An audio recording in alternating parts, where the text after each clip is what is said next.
तो दोस्तों आज हम लोग बिहार एसएससी के एडिटोरिया का जो न्यू बुक आया है उसका सेट प्रैक्टिस करेंगे। आज हम लोग सेट नंबर 2 का फुल डिस्कशन करेंगे।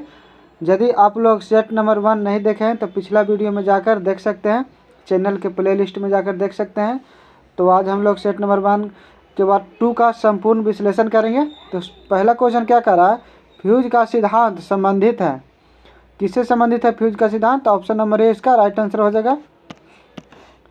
विद्युत के ऊष्मीय प्रभाव से विद्युत में उपयोग होने वाले तार का प्रतिरोध उच्च होता है और गलनांक निम्न होता है, ताकि वोल्टेज बढ़ने या अधिक विद्युत के प्रवाह से फ्यूज तुरंत गलकर विद्युत उपकरणों के नष्ट होने से बचाता है।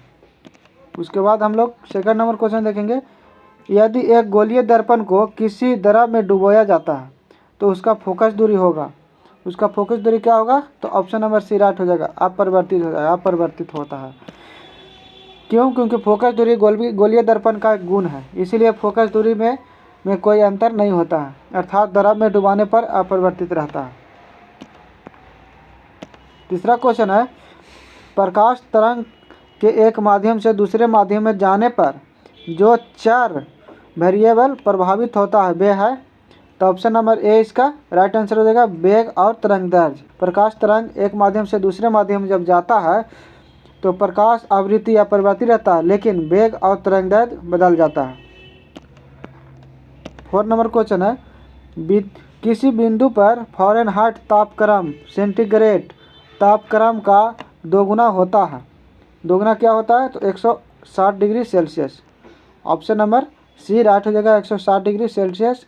तापक्रम का सूत्र होता है C - 0/100 बराबर F - 32/100, इस तरीक़ा से निकाला जाता है। उसके बाद हम लोग 5 नंबर क्वेश्चन की तरफ चलेंगे। क्या कह रहा है, एक हॉर्स पावर में कितने जूल पर सेकंड होते हैं? तो 746 सी ऑप्शन राइट हो जाएगा, 746 होता है। इसके बारे में हम लोग जानेंगे। एक अश्व शक्ति बराबर होता है 746 वाट, एक अश्व शक्ति बराबर होता है 746 वाट। और एक वाट बराबर होता है, एक वाट बराबर होता है 1 जूल पर सेकंड। और एक हॉर्स पावर बराबर होता है, एक हॉर्स पावर बराबर 746 जूल पर सेकंड। 6 नंबर क्वेश्चन हम लोग देखेंगे। लोलक घड़ियाँ गर्मियों में सुस्त हो जाती है, क्यों हो जाता है? तो 6 का आंसर हो जाएगा सी, इसी हो जाएगा, लोलक की लंबाई बढ़ जाता है। क्यों बढ़ जाता है इसके बारे में हम जानेंगे कि सरल लोलक का आवर्तकाल टी बराबर होता है 2 पाई रूट अंदर L/G होता है, L/G होता है। L जो है जो लोलक की लंबाई है और G गुरुत्वीय त्वरण है।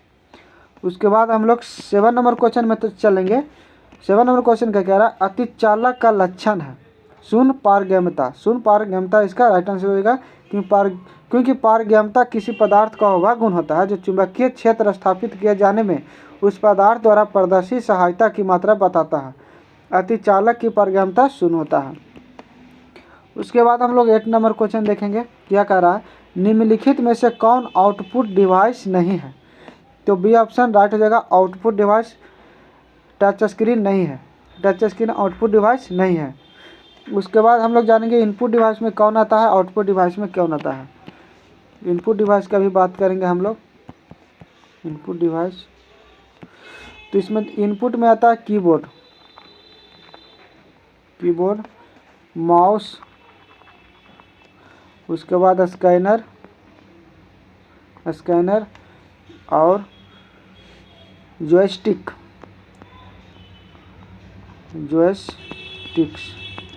आता है। ये इनपुट डिवाइस हो गया। आउटपुट डिवाइस का हम लोग बात करेंगे। यह मोस्ट इम्पोर्टेंट टॉपिक है। आता है मॉनिटर, प्रिंटर और साउंड कार्ड और प्रोजेक्टर आता है, प्रोजेक्टर। उसके बाद हम लोग चलेंगे 9 नंबर क्वेश्चन की तरफ क्या कह रहा है। 9 नंबर क्वेश्चन है, रेडियो एक्टिविटी का आविष्कार किया था, किसने किया था। तो 9 का राइट आंसर हो जाएगा बैकुरेल ने, बैकुरेल। ऑप्शन नंबर बी राइट हो जाएगा। फ्रांसीसी भौतिक शास्त्री थे हेनरी बैकुरेल, जो 1896 ईस्वी में रेडियो एक्टिविटी की खोज किए थे। 1896 ईस्वी में किए थे। इसे गाइगर काउंटर द्वारा मापा जाता है, गाइगर काउंटर द्वारा इसे मापा जाता है।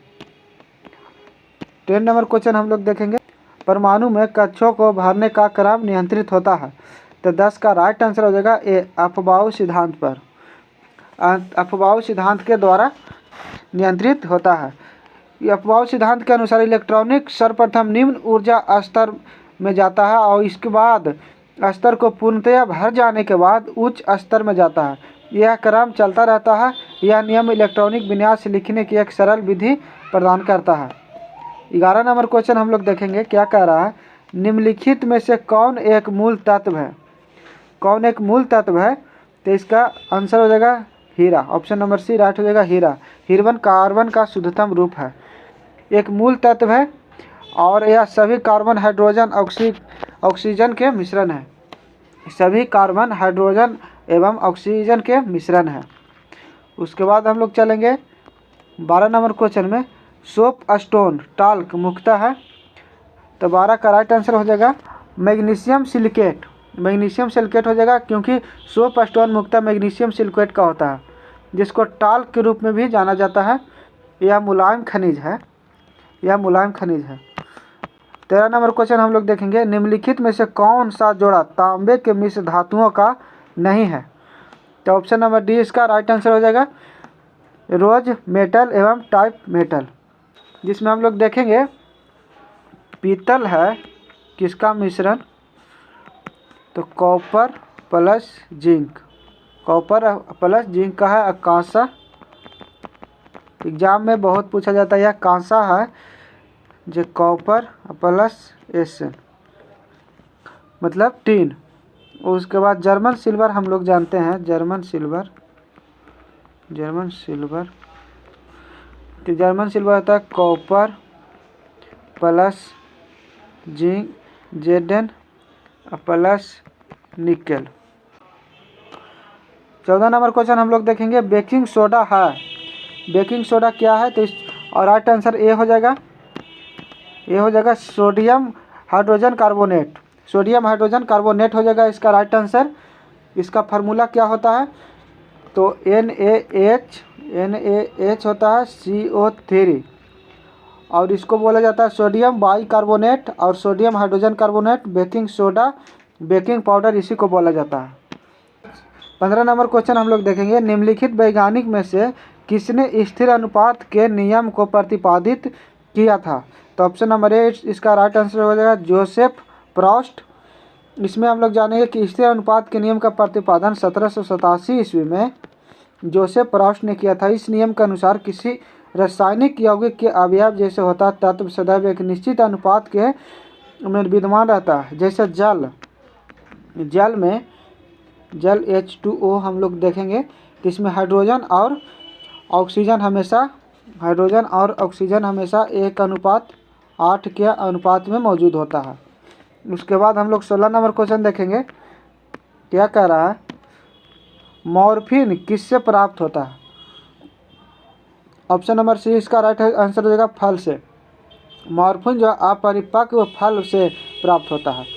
पोस्त के पौधे से अफीम तथा हीरोइन भी प्राप्त होता है। इसका उपयोग दर्द निवारक औषधि के रूप में किया जाता है। तो ऑप्शन नंबर सी इसका राइट आंसर हो जाएगा। उसके बाद हम लोग 17 नंबर क्वेश्चन देखेंगे,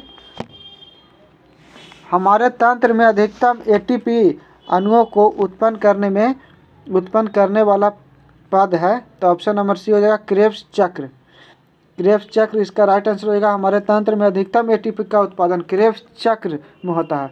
यह चक्र कोशिका में माइटोकॉन्ड्रिया में संपन्न होता है। 18 नंबर क्वेश्चन हम लोग देखेंगे, क्या कह रहा है। पादप कोशिका का जंतु कोशिका में भिन्नता का कारण होता है। तो भिन्नता का कारण होता है कोशिका भित्ति की उपस्थिति, कोशिका भित्ति का उपस्थिति पादप कोशिका जंतु कोशिका से भिन्नता का प्रमुख कारण है। पादप कोशिका में बाह्य आवरण कोशिका भित्ति की उपस्थिति, जो पौधों में सेलुलोज से बनती है, पौधा में सेलुलोज से यह बनता है। इसके बाद 19 नंबर क्वेश्चन हम लोग देखेंगे क्या कह रहा है। चींटियों के अध्ययन को कहा जाता है, तो चींटी के अध्ययन को क्या कहा जाता है, तो मर्मिकोलॉजी।